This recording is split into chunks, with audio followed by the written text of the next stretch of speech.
Saludos amigos, soy el pastor Salomón de la Cruz desde Cozumel. Estoy enviando un saludo muy afectuoso a todos nuestros amigos que ya se empiezan a conectar.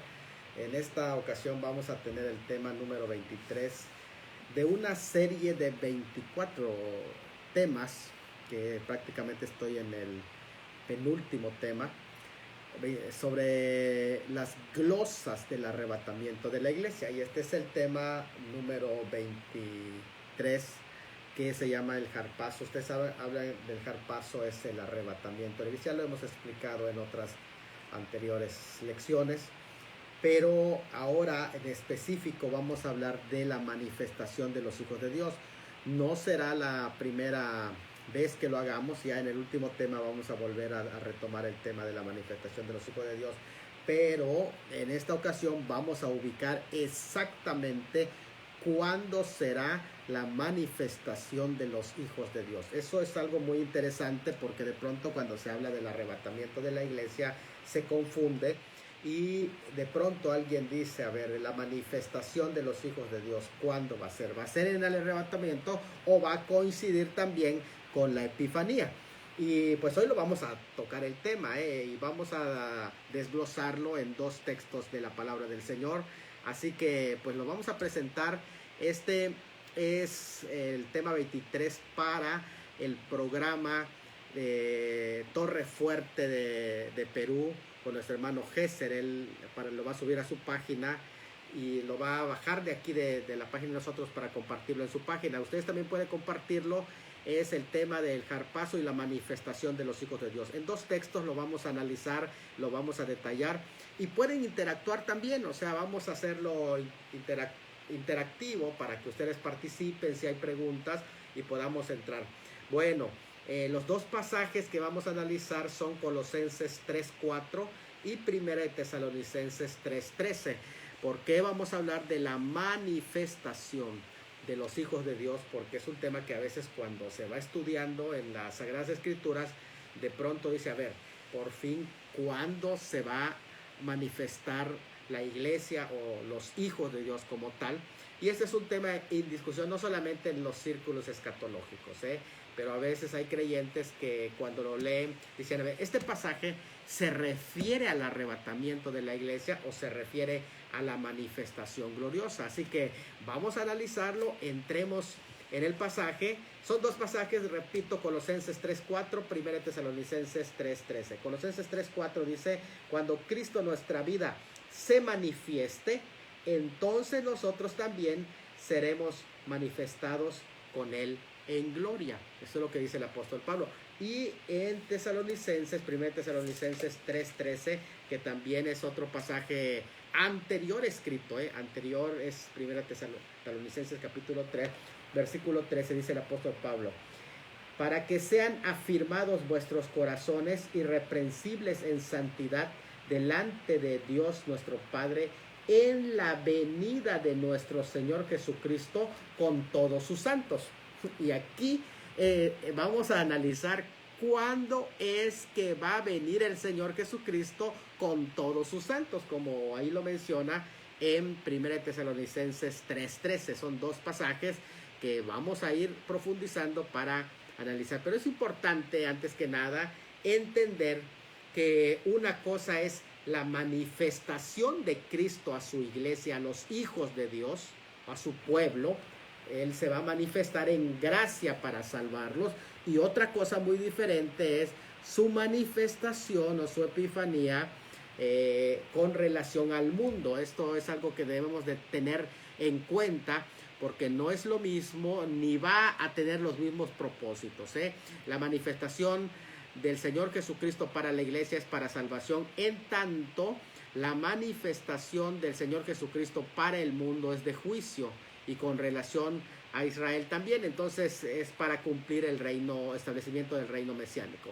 Bueno, entonces es importante esta decisión. Otra cosa que tenemos que entender es que a veces cuando leemos los textos, a veces tenemos que entender los términos se definen de acuerdo al contexto. Por ejemplo, la palabra manifestación generalmente lo vamos a entender desde la palabra faneró o fanerosis.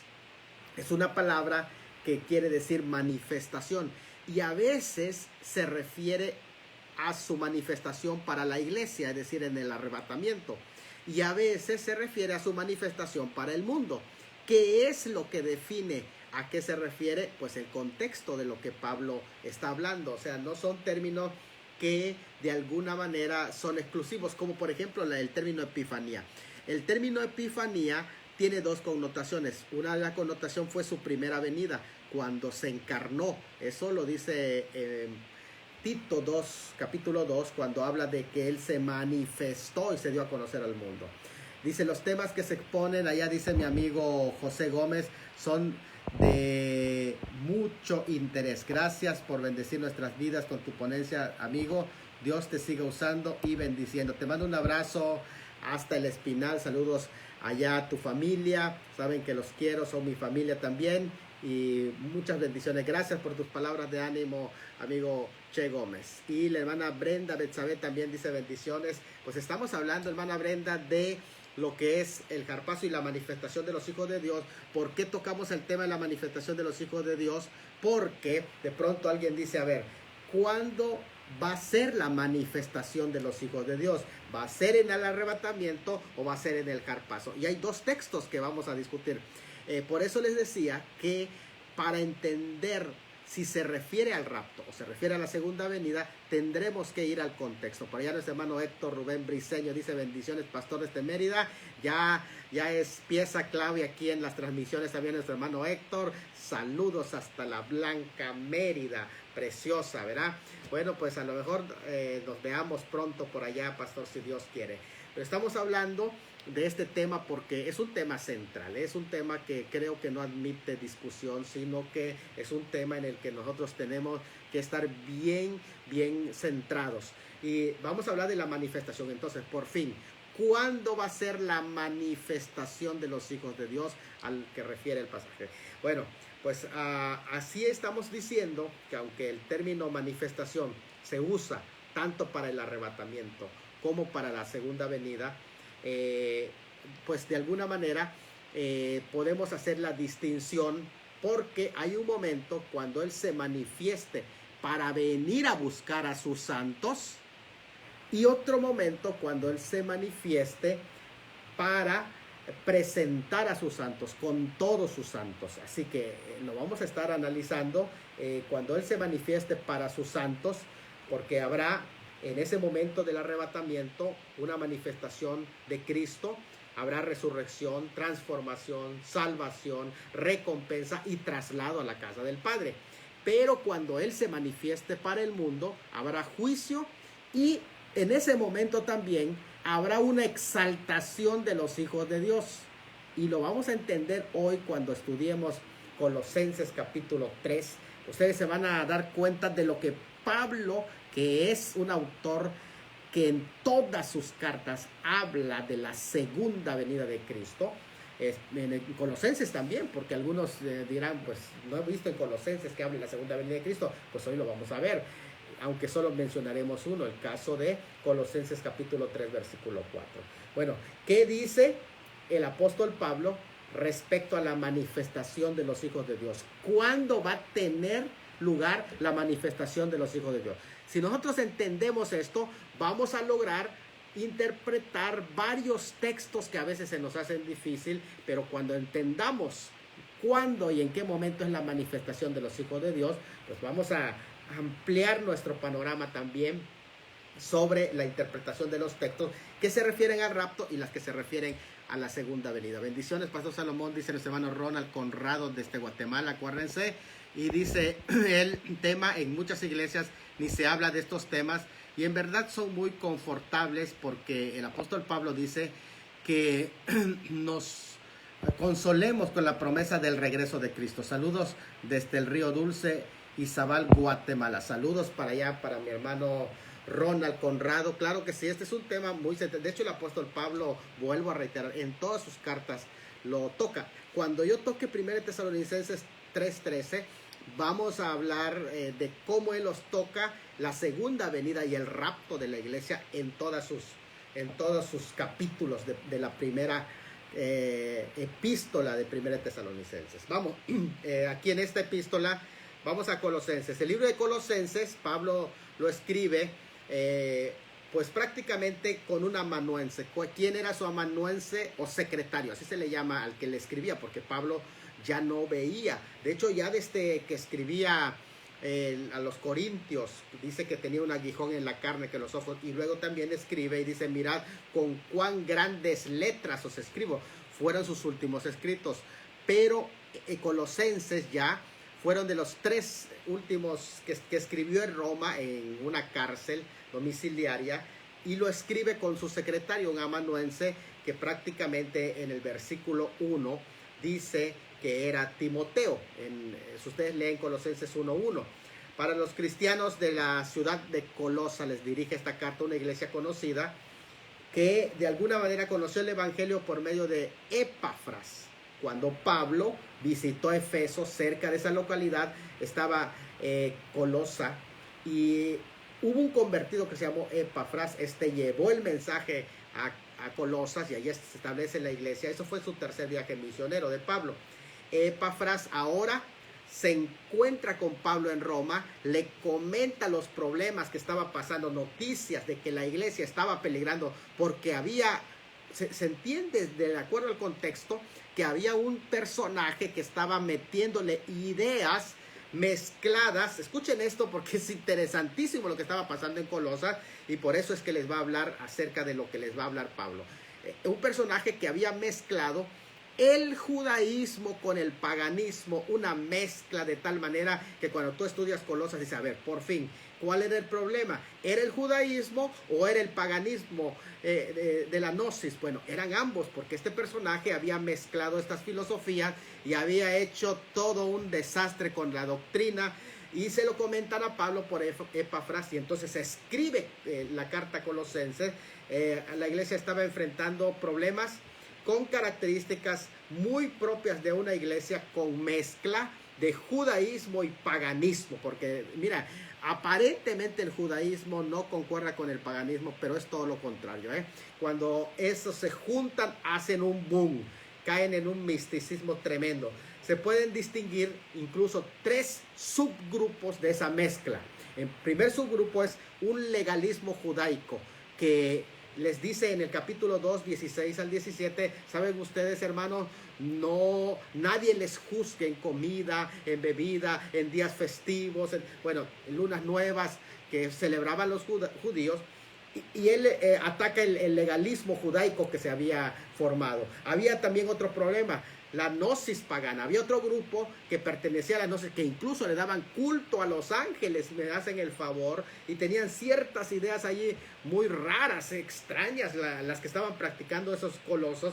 Y el ascetismo judaico y de la gnosis. El ascetismo no solo judaico, sino de la gnosis. Los 2 tipos de ascetismo, en el capítulo 2, versículo 20 al 23, por esos decían: ¿sabe qué? Todo está prohibido, nada se vale, no toques, no manejes, no gustes, no nada. Entonces empezaron a prohibir todo, una lista de reglas tan legalistas, sí, pero caían en un ascetismo, que quiere decir sepárense de todas esas cosas, con una lista de reglas. Y bueno, pues era algo impresionante lo que estaban viviendo. Por medio de esta carta, el apóstol ahora les deja claro, escuchen que les deja claro, que Cristo Jesús, el Señor de su creación, ahora ha sido puesto como la preeminencia total. Este Señor de la creación, que es Señor sobre todo, incluido los reinos visibles y los reinos invisibles. Este Señor ha asegurado la redención de su pueblo y le ha permitido a ese pueblo participar de su propia naturaleza moral, y en ese sentido hacerlo parte de su cuerpo. Por eso continuamente se le habla de en Cristo. En Cristo, ¿qué quiere decir en Cristo? En el cuerpo de Cristo, que la iglesia está en Cristo, en su cuerpo. O sea, cuando se habla de la doctrina del cuerpo de Cristo, es una doctrina exclusivamente del Nuevo Testamento, no del Antiguo Testamento, porque solo a través de Cristo podemos estar en su cuerpo. Y hoy la iglesia, a diferencia del antiguo tiempo, participa de su muerte, escuche eso, que participa de su muerte, de su resurrección y hasta de una plenitud en Cristo participa. En todo lo que Cristo es, la iglesia participa. Los capítulos 1 y 2 dejan claro esta enseñanza, que lo que la iglesia debe creer acerca de Cristo y su soberanía, es decir, la doctrina de la preeminencia de Cristo. Pero cuando llegamos al capítulo 3, que es el que estamos estudiando, entonces cuando se llega al capítulo 3 y 4, son 4 capítulos nada más que tiene Colosenses. Entonces el 3 y 4 se nos habla de cómo debemos conducirnos en base a que Cristo ya ha logrado por nosotros todo esto, y es el aspecto práctico, el deber que tenemos nosotros con ese Cristo preeminente. Así que capítulo 1 y 2 es doctrinal, capítulo 3 y 4 es práctico. Ahora, ¿cómo debemos de conducirnos? O sea, en base a lo que Cristo es, ¿cómo debemos nuestros deberes? Así que este capítulo 3 y 4 nos hablan primero del deber personal que tenemos con Cristo, luego del deber que tiene cada creyente en su iglesia local. Después nos habla del deber familiar que se tiene y el deber con la sociedad también. O sea, todo eso es lo que se habla. Pero en el capítulo 1 comienza hablando del deber del creyente con relación a Cristo, que es lo que vamos a ver. ¿Cómo pueden ellos vivir una vida agradable al Señor en base a todo lo que les han dicho? ¿Será a través del legalismo? ¿A través de la gnosis? ¿A través del ascetismo judaico? ¿Del ascetismo pagano?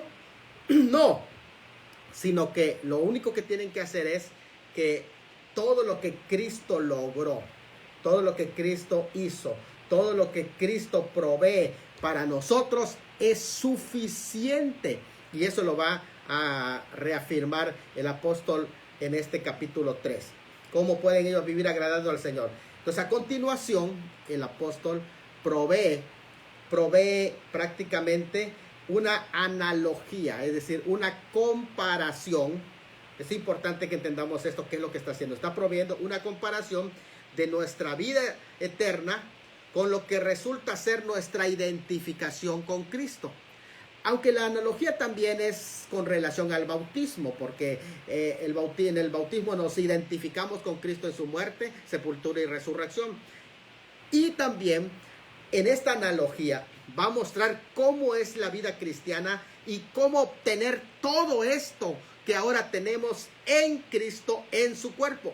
Lo que se está diciendo allá es, continuando con esa sección, es que si somos del cuerpo de Cristo, escuche esto, Él es la cabeza y nosotros somos su cuerpo, somos uno con Cristo. Por lo tanto, donde esté Cristo, nosotros también estamos. Lo que le sucede a la cabeza le sucede al cuerpo. Y ese es el punto central. De hecho, vean cómo comienza el versículo 1 del capítulo 3. Si pues habéis resucitado con Cristo. Esta no es una cuestión de duda, no está dudando. Buenas noches, pastor. Dios le bendiga, dice mi hermano Jonathan Salgado. Dios te bendiga, Jonathan. Qué bueno que entraste a este estudio de la palabra del Señor, que estamos hablando de la manifestación de los hijos de Dios. Pero vamos a entender un misterio hermoso que el apóstol Pablo nos está revelando en este pasaje. Cuando él dice, si pues habéis resucitado con Cristo. No está dudando. No está dudando. Lo que él está diciendo es argumentando. O sea que la traducción más clara de este pasaje sería: por cuanto habéis resucitado con Cristo.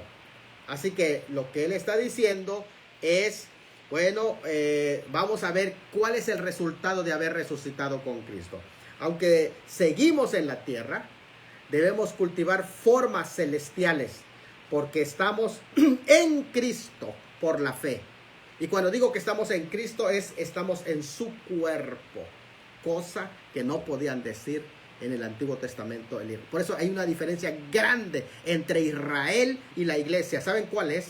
Que la iglesia está en Cristo. Israel no está en Cristo.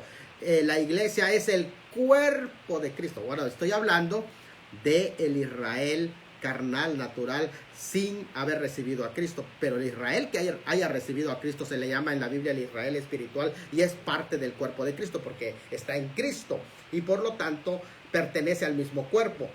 Bueno, si la iglesia prácticamente es el cuerpo de Cristo y Cristo, pongan atención a esta argumentación del apóstol Pablo, y Cristo ya está sentado a la diestra de Dios, que es lo que está diciendo, entonces, si estamos también dentro del cuerpo de Cristo y somos el cuerpo de Cristo, quiere decir que a donde está Cristo, ahí estamos nosotros, también estamos ya sentados. Esa es la comparación que está haciendo. Por tanto, debemos cultivar formas celestiales, así como Cristo está sentado y está a la diestra del Padre y está rodeado de todo lo celestial. Nosotros entendamos que estamos en una nueva vida rodeado de todo lo celestial.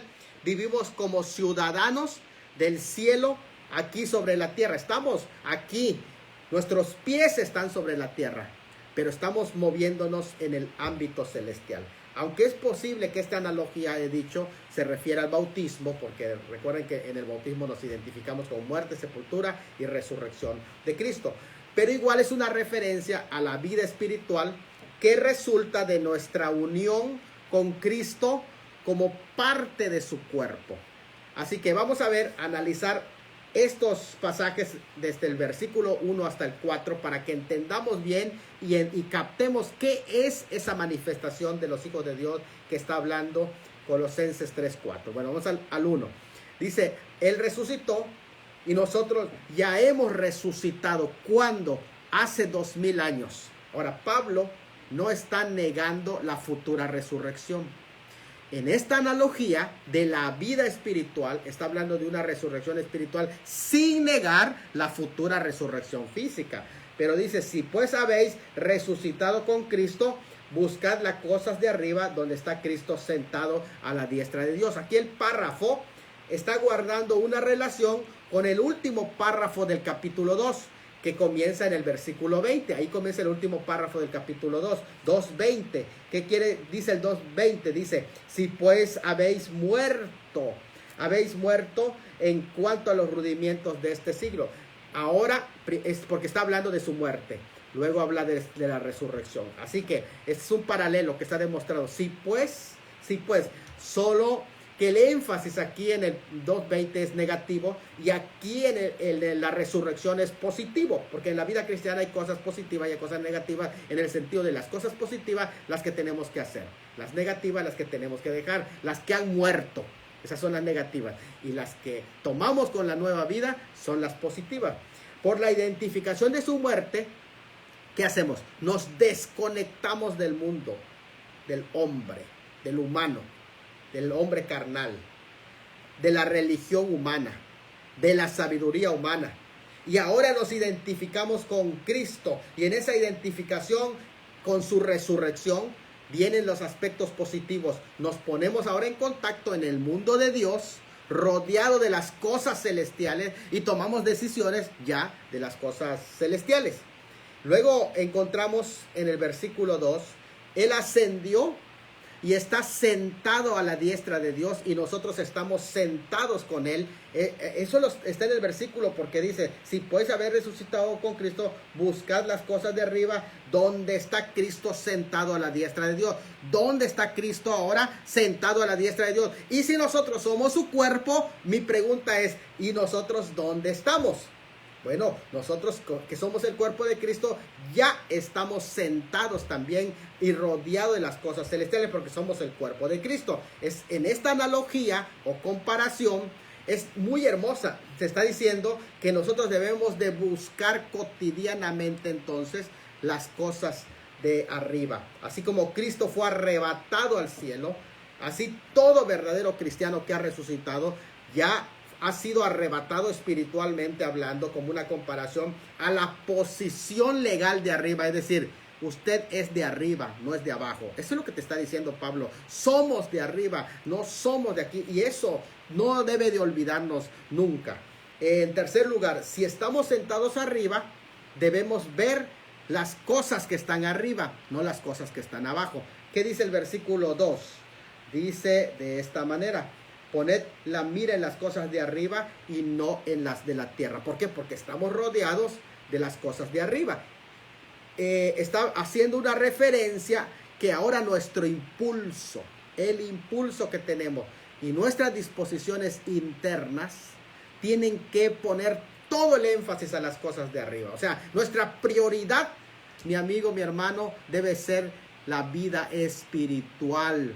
Por favor, hagamos eso nuestra prioridad. Pongamos la mirada en las cosas de arriba y no en las de la tierra. El versículo 3 nos dice que nuestra vida se encuentra escondida en Dios, en Cristo, en los cielos. Ahí no llega a tocarnos nada. Mire, qué es interesante esto. Que quiere decir que nuestra vida verdadera no está aquí sobre la tierra, que la tiene escondida Dios. ¿Y en qué la tiene escondida Dios? Como somos el cuerpo de Cristo y Cristo ya está sentado a la diestra de Dios, nosotros pertenecemos a ese sitio, a ese lugar. Está diciendo el apóstol Pablo, ya estamos sentados y por lo tanto, imagínate, en ese resguardo celestial donde no pueden entrar los ladrones, ni minar, ni hurtar a nosotros, no puede penetrarse hacia nosotros. Por lo tanto, estamos diciendo que nuestra vida está en un lugar, en el lugar más seguro que las cajas de seguridades más cuidadas. En ese lugar no pueden penetrar, está escondida en Cristo. Ahora, el hecho de que está escondida, que aquí va a empezar la analogía que nos va a llevar a aterrizar al próximo versículo. Está escondida, quiere decir que si está escondida, no la pueden ver porque está escondida. No la pueden tocar porque está escondida. No la pueden dañar, nuestra vida espiritual no la pueden dañar porque está escondida en Cristo. ¿Y dónde está escondida en Cristo? Está en Cristo, en su cuerpo, en el cielo. Es interesante eso, pero eso nos va a llevar al siguiente versículo. Pero vamos a ver, miren esto. Hoy gozamos en esta vida nueva en Cristo. Y podemos decir, yo soy cristiano, pertenezco al cuerpo de Cristo. Pero esa vida que tú tienes no la comprenden los hombres. No logran captar por qué actúas como actúas. Porque eres un extraño en esta tierra. Eres el raro. En esta tierra los cristianos somos raros. ¿Por qué? Porque ellos no entienden esta vida, porque para ellos está escondida. Si tú le dices, soy hijo de Dios, ¿cómo vas a ser un hijo de Dios? Tú que eres un come maíz como yo, un come frijol como yo, come pizza, ¿verdad? Para los que comen pizza. Bueno, pero realmente, ¿por qué no lo entienden? ¿Saben por qué? Porque esa vida tuya y mía está escondida para ellos, está escondida en Dios. Cuando Jesucristo venga con sus santos, entonces seremos manifestados con Él en gloria, y esa vida que estaba escondida se dará a conocer. Un apocalipsis, será revelada esa vida que está escondida en Dios. Hasta entonces los hombres no habrán comprendido por qué actuamos como actuamos, porque nuestra vida para ellos está escondida, es un misterio. Todas estas expresiones sí son realidades espirituales. Por ejemplo, estamos muertos en una posición, ya morimos al pecado, ya resucitamos. Es una realidad espiritual y pronto seremos manifestados a todos.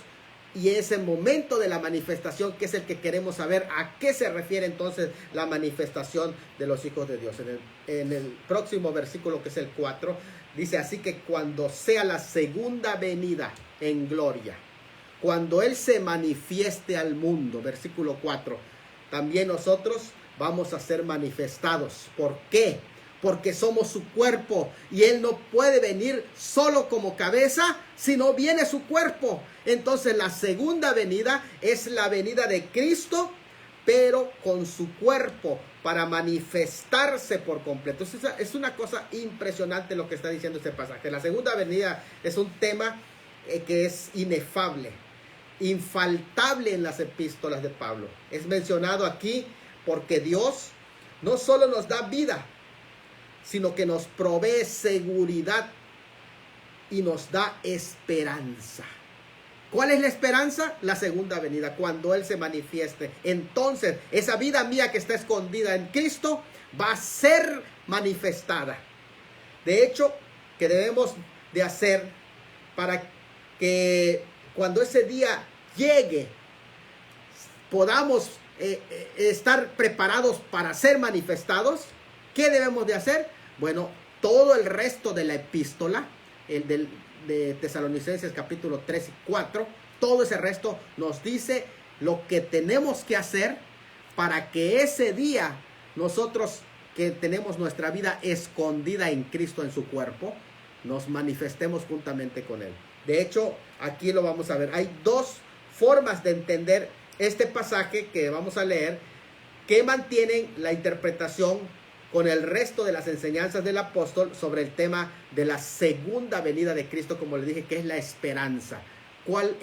Son esas dos interpretaciones? Vamos a leerlo. Dice: cuando Cristo nuestra vida se manifieste, entonces vosotros también seréis manifestados con Él en gloria. ¿A qué se refiere?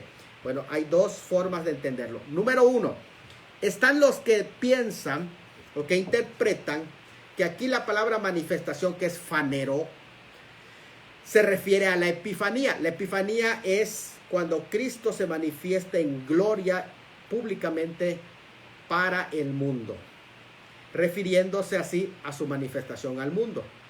La segunda interpretación es que este pasaje, que se entiende que su manifestación o fanero es para la iglesia, por lo tanto se refiere al arrebatamiento, que cuando Él se manifieste y venga a arrebatarnos, entonces ya será cuando seamos manifestados con Él en gloria. O sea, estaremos listos ya, glorificados ya, para manifestarnos en su manifestación gloriosa, es decir, ya en el regreso glorioso. Entonces, vean estas dos interesantes propuestas. La primera es que todo este pasaje se refiere a la epifanía, y la otra es que este pasaje tiene dos partes. Es decir, cuando Él se manifieste para la iglesia y los venga a arrebatar, y cuando los hijos de Dios sean manifestados con Él en gloria, que sería la segunda venida gloriosa en la epifanía.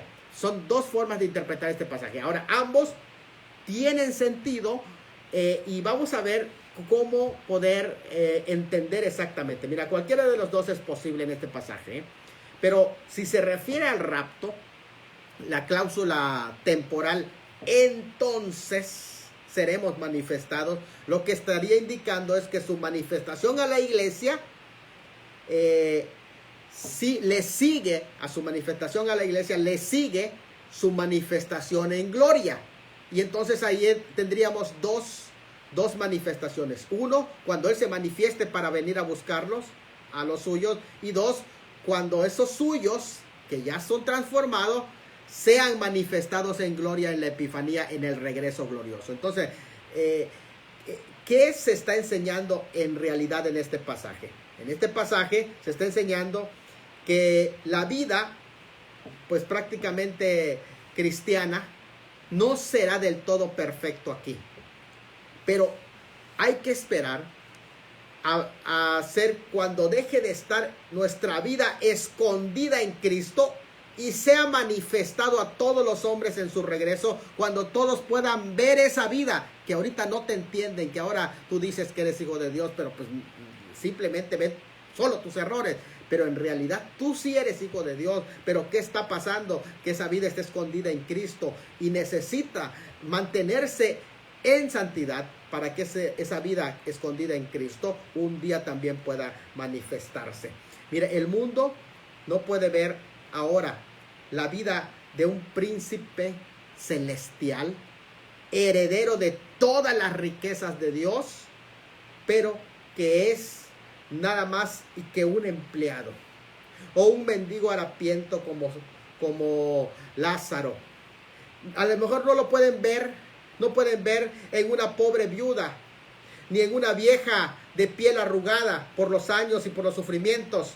Pero ¿sabes qué? Un día esa vida dejará de estar escondida en Cristo y se manifestará con Él en su regreso, y todos se van a dar cuenta. Eso va a ser muy interesante. El hermano Héctor dice: debemos promover en nosotros el deseo irreprimible de ser como Cristo, juntamente a la obediencia para vivir en forma aceptable delante de Él. Totalmente de acuerdo, hermano Héctor, totalmente. ¿Por qué? Porque si nuestra vida está escondida en Él, también nosotros debemos de guardarnos para Él. Y si somos su cuerpo y estamos en Cristo, procura que ese cuerpo de Cristo no esté participando de pecados. Totalmente de acuerdo, hermano Héctor. Así tiene que ser. Y un día, si nos mantenemos firmes, esa vida que está escondida en Cristo va a ser revelada a todos con la llegada gloriosa del Hijo de Dios. Así que por lo mismo es tu cuerpo mortal y miserable. Será prácticamente transfigurado. Recibirá la forma de Cristo. ¿Por qué esa forma de Cristo? Porque esa forma de Cristo que está sentado, ese mismo Cristo que está sentado y que tiene un cuerpo glorificado, ese cuerpo glorificado vamos a ser nosotros, el cuerpo de Cristo también, que vamos a ser glorificados, como dice Filipenses 3:20, porque nuestra ciudadanía no está en la tierra, sino en los cielos, de donde esperamos al Señor, al Salvador de Jesucristo, el cual transformará este cuerpo de la humillación nuestra, para que sea semejante a la gloria suya de su cuerpo, tal como está en ese cuerpo. O sea, veamos a futuro como si fuera un presente. ¿Por qué? Porque ese cuerpo glorificado que tiene Cristo hoy en el cielo es el cuerpo que en la glorificación nosotros vamos a obtener. Y va a ser manifestado a todos. O sea, seremos semejantes a Él porque le veremos tal cual es. Y esa expresión de Primera de Juan 3:2, que a mí me gustaría que lo señalen, Primera de Juan 3:2, búsquenlo y apúntenlo, Primera de Juan 3:2, porque en ese pasaje de Primera de Juan capítulo 3, versículo 2, donde se nos muestra de esa manera: amados, ahora somos hijos de Dios, sí, y aún no se ha manifestado lo que hemos de ser, pero sabemos que cuando Él se manifieste para nosotros, seremos semejantes a Él, porque le veremos tal cual es. Cuando Él se manifieste a la iglesia, le veremos tal cual es y seremos semejantes a Él. Después que Él se manifieste, nosotros, escuchen bien esta parte, primero Él se manifiesta para nosotros. Y cuando nuestros ojos vean a ese Cristo glorificado, ese Cristo resurrecto poderoso, vamos a ser transformados. O sea, la visión beatífica de ese Cristo poderoso nos va a traer un efecto de transformación. Transformará nuestro cuerpo a la gloria de la semejanza suya. O sea, vamos a tener el mismo cuerpo que Él, el cuerpo de resurrección, cuando Él se manifieste para su iglesia. Y después que Él se manifieste para su iglesia, ahora sí, nos toca a nosotros manifestarnos. ¿Cuándo nos vamos a manifestar? Después de todo el proceso de tribulación que va a vivir el mundo. Entonces vamos a estar listos. Lo que el pasaje de Colosenses dice, cuando expresa en el versículo 4, lo voy a volver a leer porque este es un pasaje muy importante que debemos de dominar.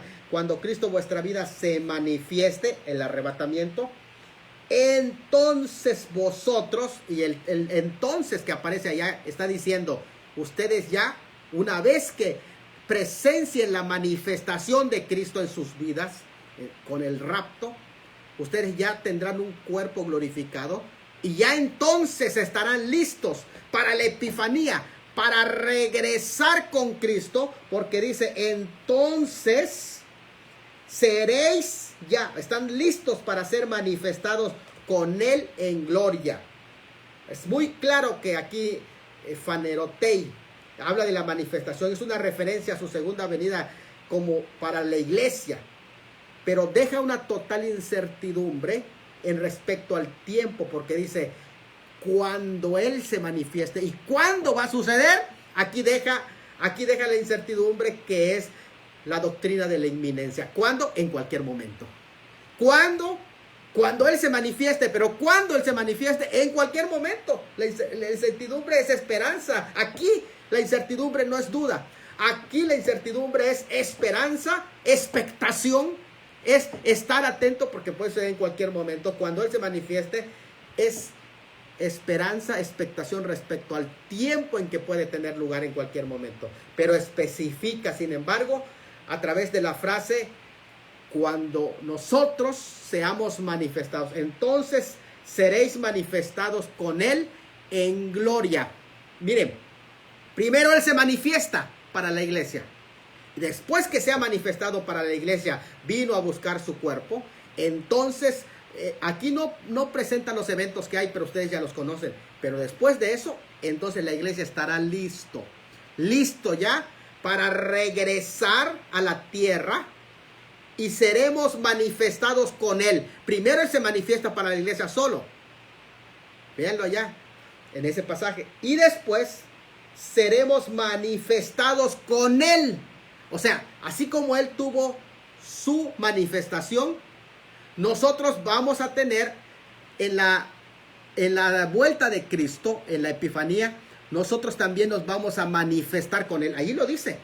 Ahora, no podemos manifestarnos con Él en gloria si no regresamos con cuerpo glorificado. Por lo tanto, aquí está implícita la doctrina del rapto. ¿Por qué?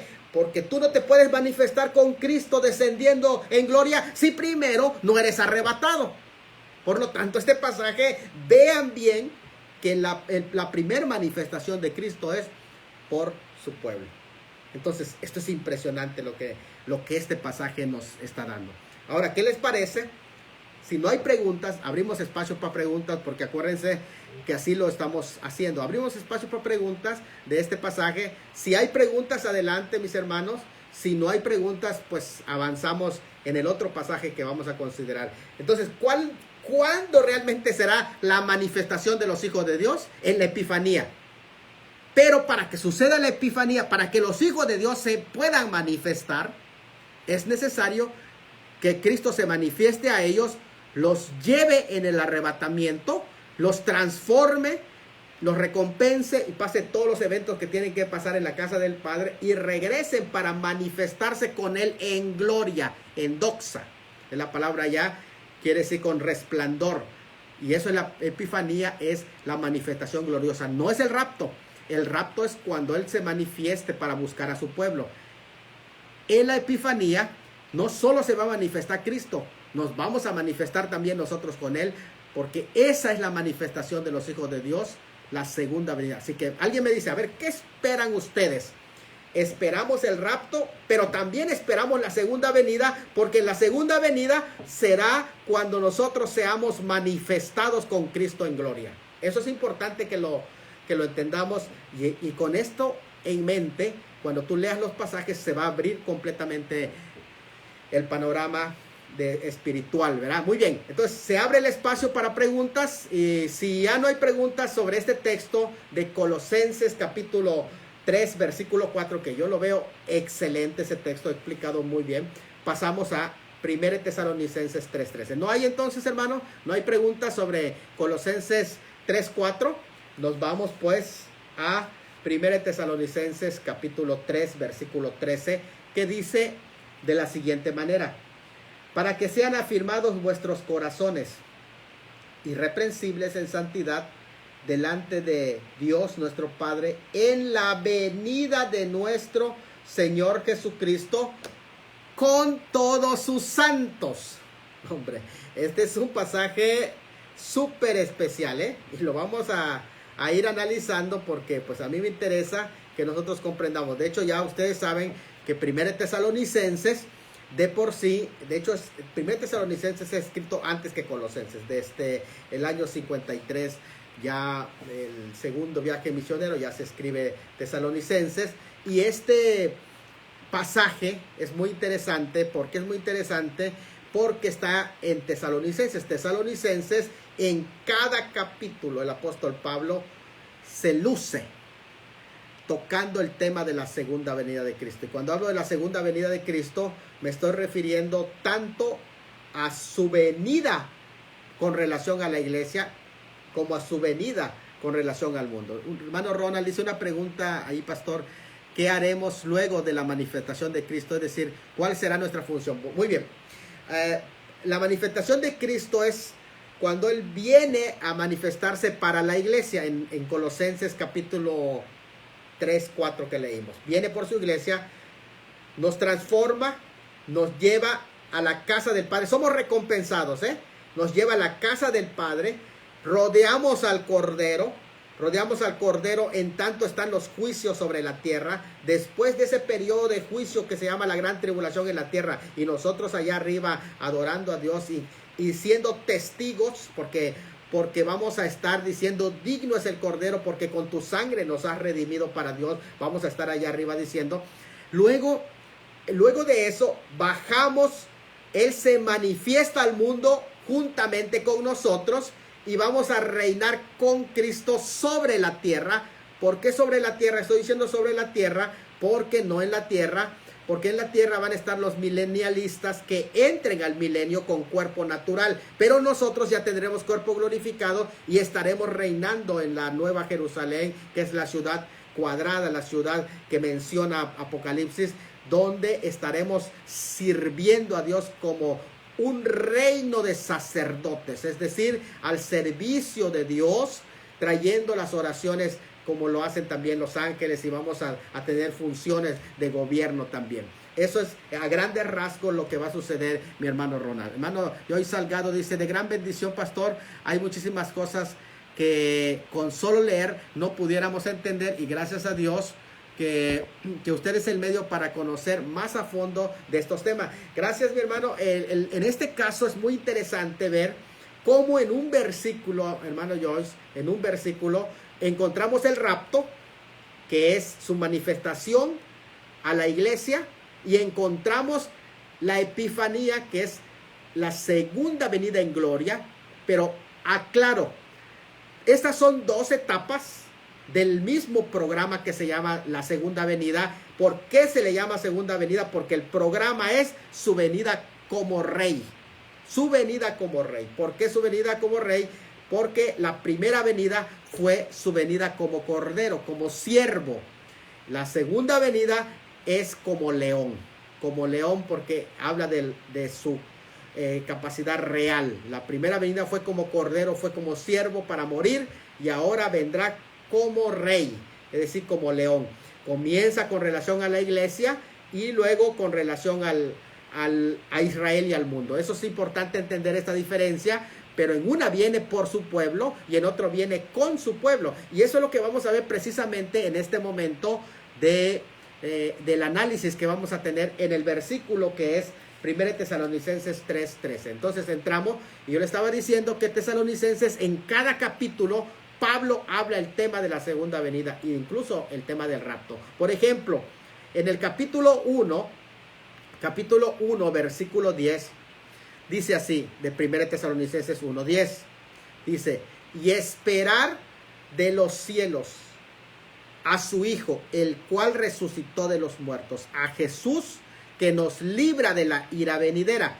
En ese pasaje está hablando de que cuando Él venga a buscar a su iglesia, nosotros estamos esperando al Señor Jesucristo de los cielos, que nos va a librar de la ira venidera. ¿Y cuál es la ira venidera o la ira escatológica, erjomai? La ira que viene es precisamente la ira del Cordero.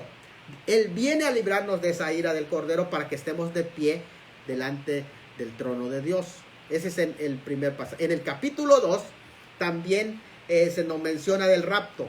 2:19 al 20 dice así, porque ¿cuál es nuestra esperanza o gozo o corona de que me gloríe? ¿No lo sois vosotros delante de nuestro Señor Jesucristo en su venida? Allí la palabra parusía, venida, tiene que ver con su venida con relación a la iglesia. ¿Por qué? Porque allá en la relación que se está hablando del Señor Jesucristo en su venida es de recompensa. Porque ante el juicio, ¿qué juicio? El juicio del tribunal de Cristo de recompensas. Es allí, ante el juicio de recompensas, donde solo los santos se van a levantar en ese juicio. Es ahí donde va a ser recompensado el apóstol Pablo. Dice, no lo sois vosotros delante de nuestro Señor Jesucristo en su venida. Por lo tanto, no está hablando del mundo, está hablando de la iglesia cuando venga con relación a la iglesia, el rapto. En capítulo 3, que es el que leímos también, se menciona este pasaje que hablamos de la venida del Señor Jesucristo con todos sus santos. En el capítulo 4, versículo 17 es muy conocido. Luego nosotros los que vivimos, los que hayamos quedado, seremos arrebatados juntamente con ellos para recibir al Señor en el aire, y así estaremos siempre con el Señor.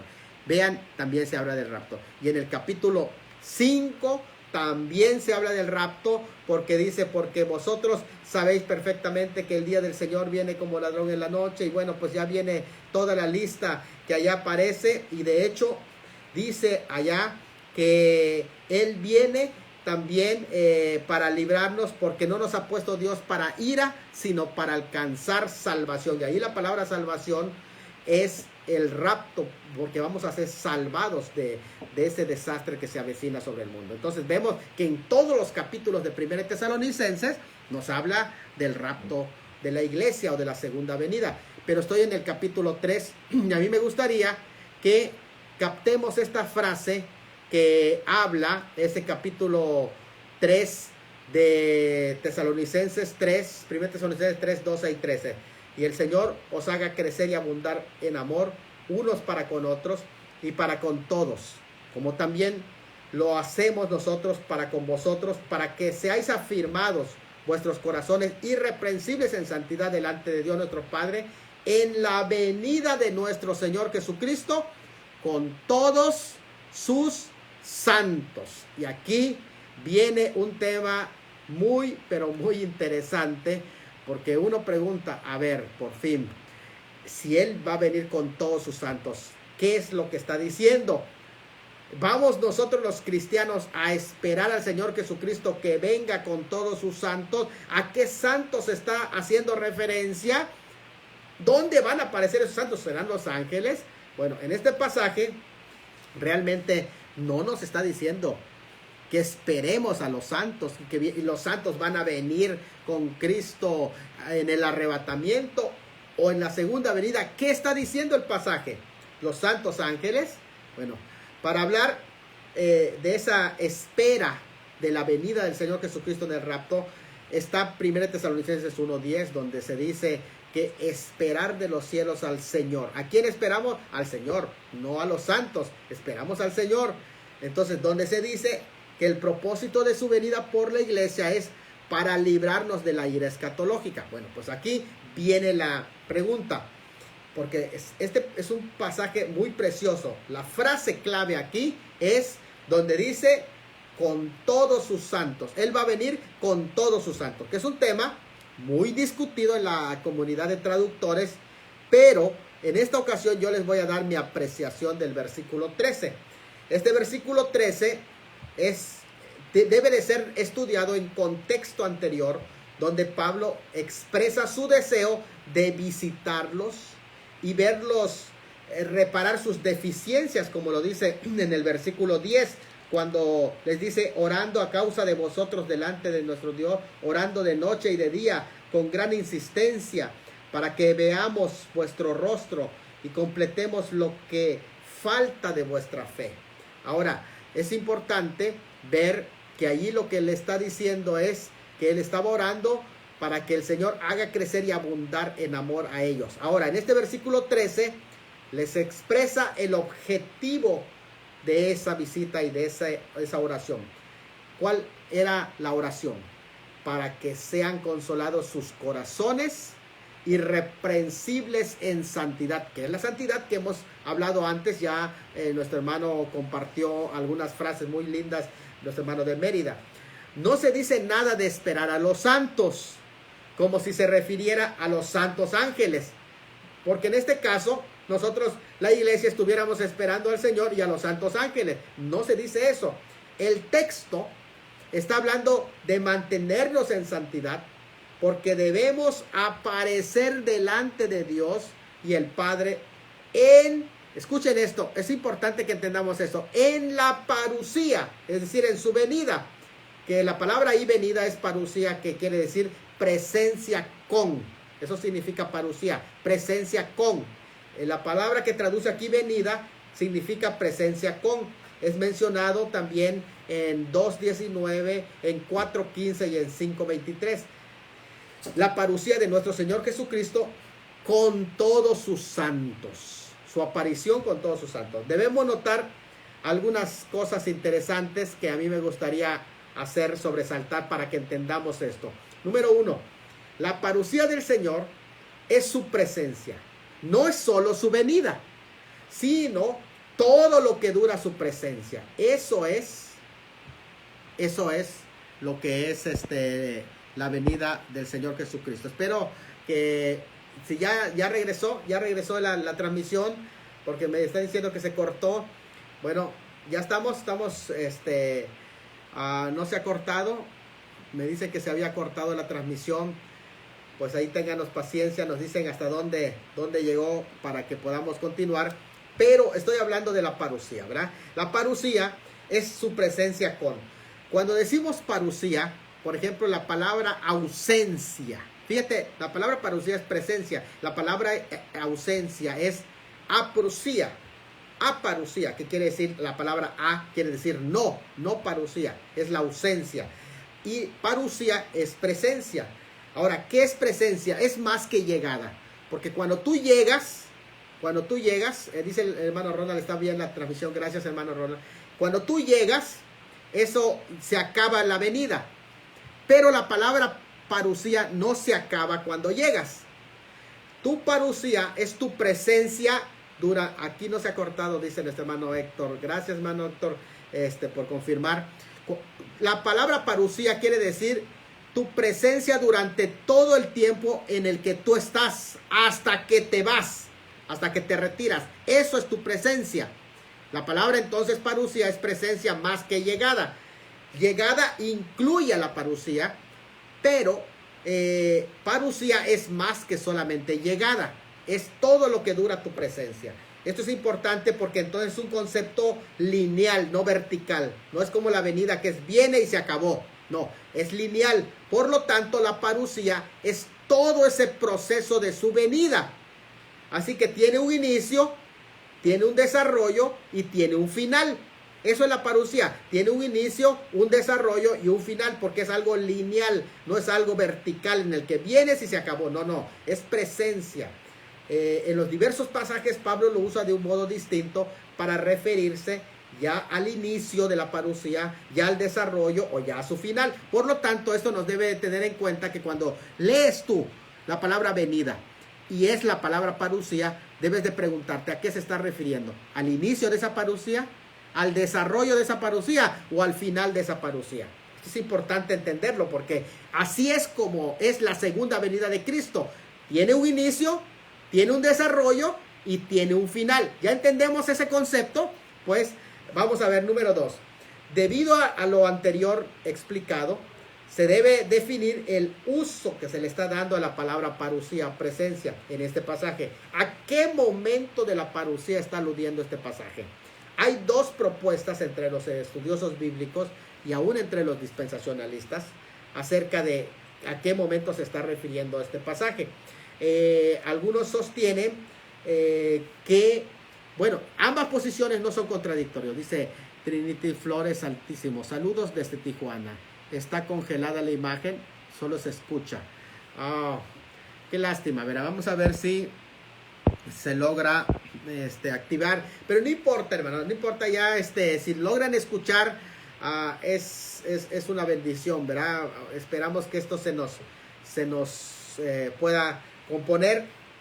Vamos a tratar de terminar toda la exposición para ver si podemos acabar con esto, ¿verdad? Miren, aún dentro de los dispensacionalistas hay posiciones encontradas, pero ninguno contradice al rapto pretribulación. Fíjense, vamos. Número 1.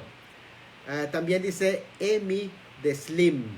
Saludos desde Ciudad del Carmen, Campeche, también para usted. Saludo, mi hermana. Ya estamos hablando de 1 Tesalonicenses capítulo 3, versículo 13. Ya explicamos el de Colosenses 3:4. Pero vamos ahora en este pasaje. La primera interpretación es que parucía aquí se refiere a la etapa final con relación al mundo e Israel, es decir, a la epifanía o manifestación gloriosa. Gracias, hermana. Lástima que lo que es la imagen, ahí me dicen que está congelada, ¿verdad? Es una lástima, pero no importa, con que se capte bien el audio, ¿verdad? Es todo. La segunda interpretación es que se refiere al inicio de la parusia, es decir, la parusia comienza con el harpazo, con el rapto. Bueno, los que interpretan que se refiere a la segunda etapa, la interpretación del significado de este versículo en esta perspectiva sería esta. Pablo, si se está haciendo referencia al final de la parusia, es decir, a su segunda venida, dice allá, entonces es mi Facebook, pastor, que está fallando. Algunos me dicen que la imagen está congelada, Joyce, así que puede ser el Face igual, puede salir y entra de nuevo a ver qué tal se recepciona, ¿verdad? Miren, aquí los que dicen que se refiere a la epifanía o manifestación gloriosa, es decir, a la parte final de la parusia, pues lo que están diciendo es que esta interpretación significaría que Pablo se está refiriendo a la fase final de la parusia en la que debemos aparecer con él irreprensibles en santidad juntamente con Cristo cuando él baje. Entonces, por eso dice, delante de Dios nuestro Padre en la parusia, es decir, en ella, en la parusia debemos de aparecer con él. Tenemos una responsabilidad ahí activa, no pasiva. Es decir, que allá nosotros también vamos a participar de esa parusia, según esta perspectiva. Participaremos por este motivo. Se nos pide que afirmemos irreprensible nuestra vida en santidad para ser partícipes junto con, ahí la palabra es meta, que somos compañía, para acompañar a Cristo, nuestro Señor Jesucristo. En otras palabras, si esa interpretación es correcta, lo que se está refiriendo es que primero tuvo que haber venido a buscarnos para que luego descendamos juntamente con Él. El adverbio irreprensibles aquí no se relaciona ante los hombres, sino irreprensibles, como en Filipenses 3:6, ante Dios el Padre, y por lo tanto es juntamente con Dios, o sea, como diciendo, para que tengamos el privilegio de bajar juntamente con Dios cuando Él venga en su segunda venida, el Señor Jesucristo, en la fase final de la parusia de su Hijo, cuando participaremos y nuestra salvación será dado a conocer públicamente a todos, como lo menciona 2 Tesalonicenses 1:10. 2 Tesalonicenses 1:10 habla de esto, que será dado a conocer nuestra salvación en la epifanía.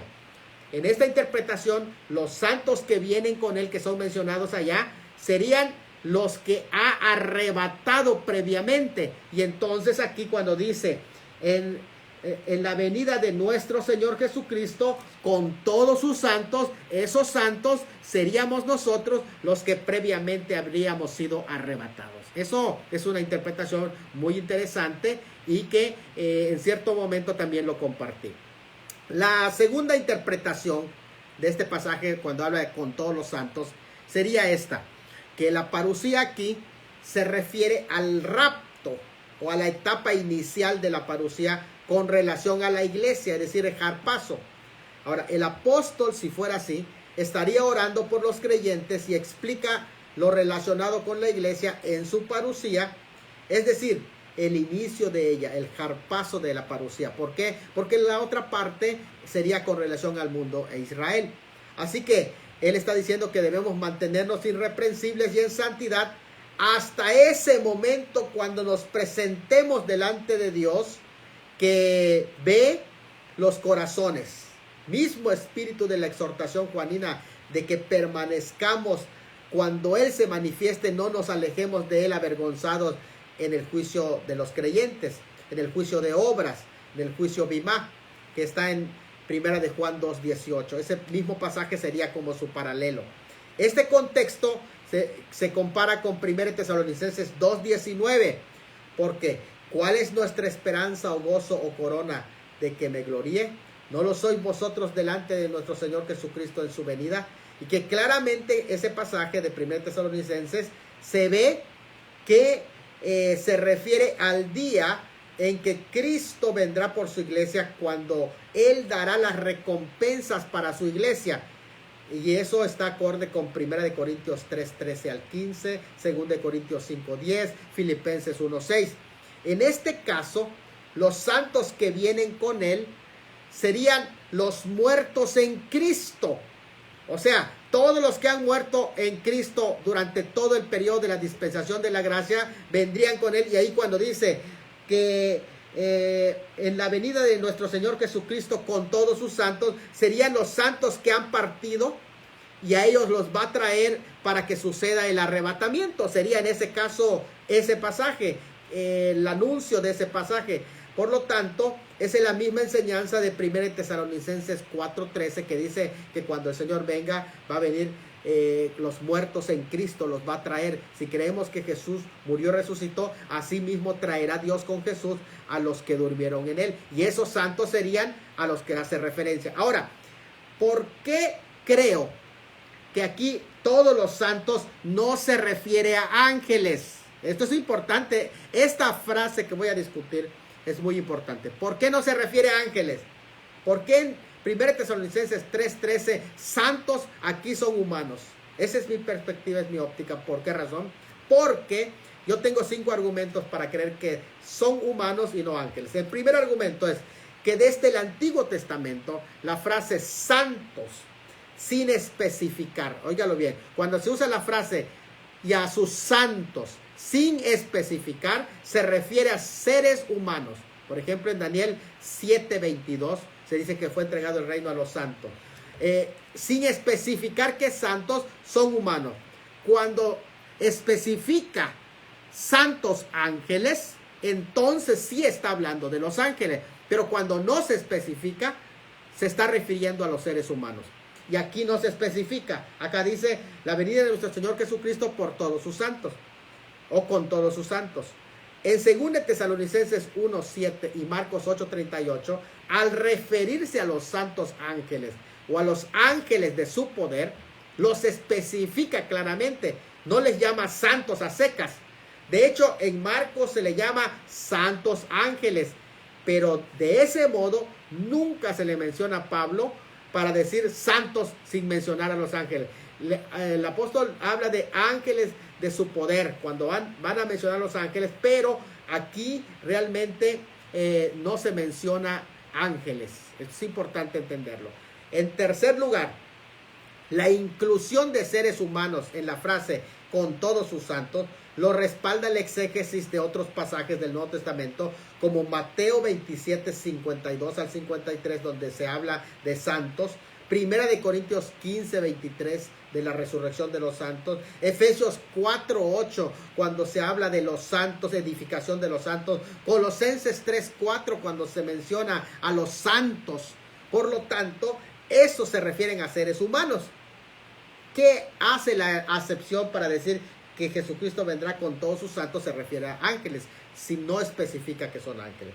En cuarto lugar, el apóstol usa el término santo en esta misma epístola solo con relación a los santificados. De hecho, él está hablando de los santificados aquí en esta epístola, es decir, humanos, no ángeles santificados, eso no hay. Sino que cuando se habla de ángeles no son santificados, sino que son santos ángeles. Es muy claro.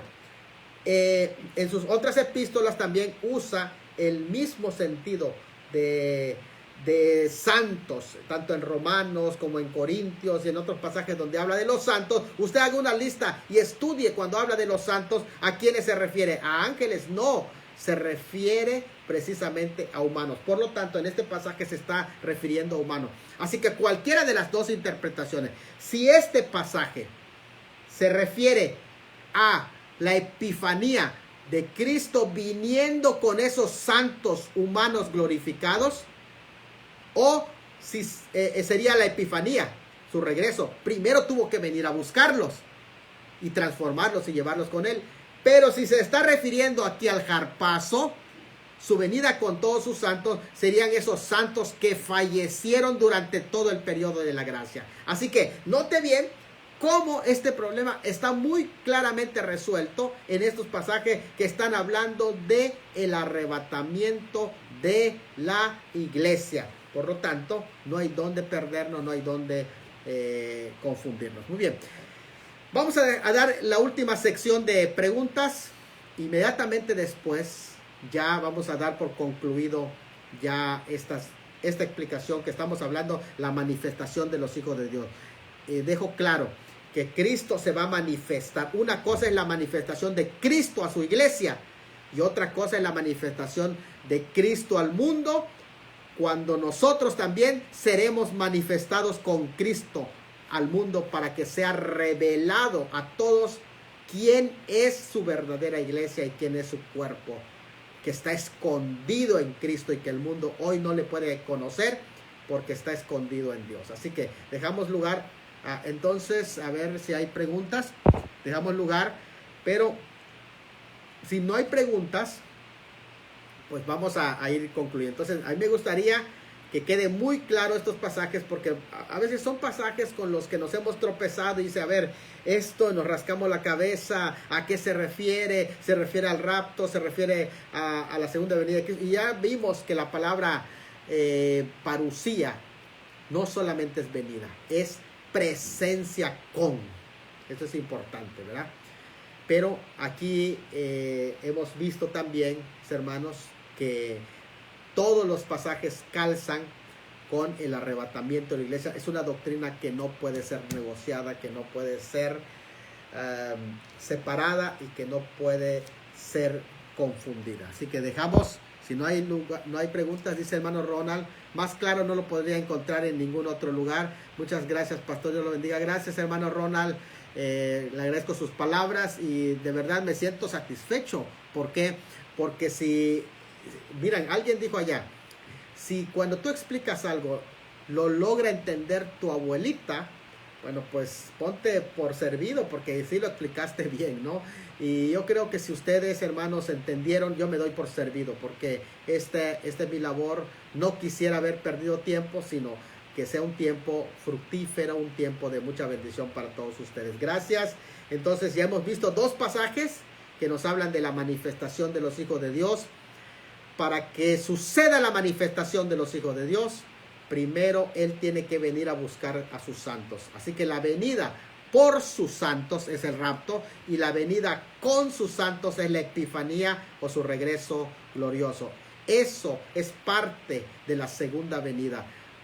No es lo mismo que se aparezca a buscar a sus santos a que venga con sus santos. No es lo mismo, ¿verdad? Así que esto ya lo hemos visto. Y para mí ha sido un privilegio estar con ustedes. Que Dios me lo bendiga. También a Gesser, que va a reproducir este programa. Dios lo bendiga. Un abrazo para todos. Y bueno, pues nada más nos queda un último y final programa que ya estaremos compartiendo próximamente. Tan pronto tengamos un tiempecito. Saludos.